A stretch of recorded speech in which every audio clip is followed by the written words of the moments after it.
في ناس بتدخل العلاقة وهي مقتنعة إن الطرف التاني هيتغير وهيهدى وهيتعلم يحب علشانها، وطول الوقت مستنية اللحظة السحرية دي، إن الشخص يبطل يوجع، يبطل يختفي، يبطل يغلط نفس الغلط. بس خليني أقول لك حاجة بوضوح: اللي بيتغير علشانك ما بيتغيرش بجد، ده يعني بيتغير تغيير مؤقت علشان يرضيك، لكن مش علشان هو اقتنع إن هو غلطان.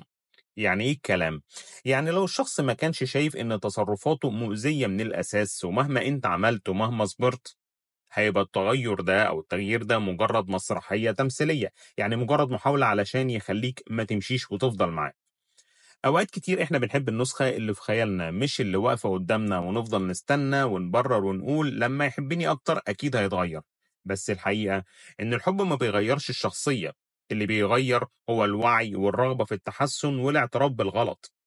فلو لقيت نفسك كل يوم بتقول يمكن بكرة يتغير، طب يمكن لما يفهم قيمتي، اسأل نفسك هل هو فعلا يستاهل إنك أنت تستناه، ولا أنت بس اللي مش قادر تواجه الحقيقة؟